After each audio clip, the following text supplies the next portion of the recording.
এই মসজিদ নিয়ে অনেকগুলো ভিডিও দিয়েছি এবং আপনারাও অনেক সহযোগিতা করেছেন, তো প্রশংসা করে শেষ করতে পারবো না। তো আপনারা দিতেছেন এই মসজিদে, তো আমাদের এই মসজিদের ফ্লোরটা করতে পারতেছি না টাকার জন্য। তো এই ফ্লোরটা করতে টোটাল খরচ হবে 2.5 লক্ষ টাকা। তো আমার মহব্বতের মানুষ যারা আছেন, আমি আপনাদের কাছে একটা রিকোয়েস্ট করব, আমি আমার জন্য চাইতেছি না, আল্লাহর মসজিদের জন্য চাইতেছি যে 2.5 লক্ষ টাকার প্রয়োজন। 250 জন লোক 1000 করে টাকা দেন, ইনশাল্লাহ এটার ফ্লোরটা কমপ্লিট হয়ে যাবে। তো আপনাদের কাছে আমি চাইবো আমার এই মসজিদের জন্য 2.5 লক্ষ টাকা।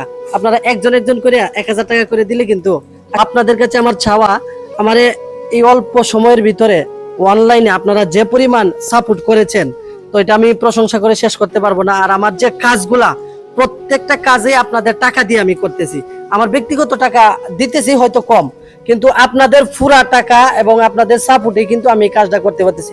এই মসজিদের জন্য কিন্তু আপনারা 60,000 টাকা প্লাস দিয়েছেন, তো আমি ক্যাশিয়ারের কাছে বুঝাইও দিছি। তো এটার জন্য আমরা ফ্লোরটা করতে পারতেছি না। দেখেন, ফ্লোরটা না হওয়াতে আমরা কিন্তু এই যে ইট বিছাইলাম, এই যে ইট বিছায় কিন্তু এখন আমরা নামাজ পড়বো ইনশাল্লাহ এখানে। তো যতদিন পর্যন্ত ফ্লোরটা না হবে আমাদের মুসল্লিদের কিন্তু অনেক কষ্ট হবে। তো অনেকেরই মা বাবা আছে, মারা গেছে, তাদের নামে দান করতে পারবেন। আপনারা যেখান থেকে ইচ্ছা এখান থেকে দান করতে পারবেন। আমার বিকাশ নগদ নাম্বার আমি দিয়ে দিব ইনশাল্লাহ। তো সকলের কাছে সহযোগিতা কামনা করতেছি। জানি না আল্লাহ কোন মায়ের সন্তানকে কবুল করেন। 1000 টাকা করে দিবেন ইনশাল্লাহ। 250 লোক, 250 জন লোক 1000 করে টাকা দিবেন ইনশাল্লাহ। এই কাজটা কমপ্লিট হয়ে যাবে। আমার আজকে থেকে কালেকশন শুরু হবে ইনশাল্লাহ।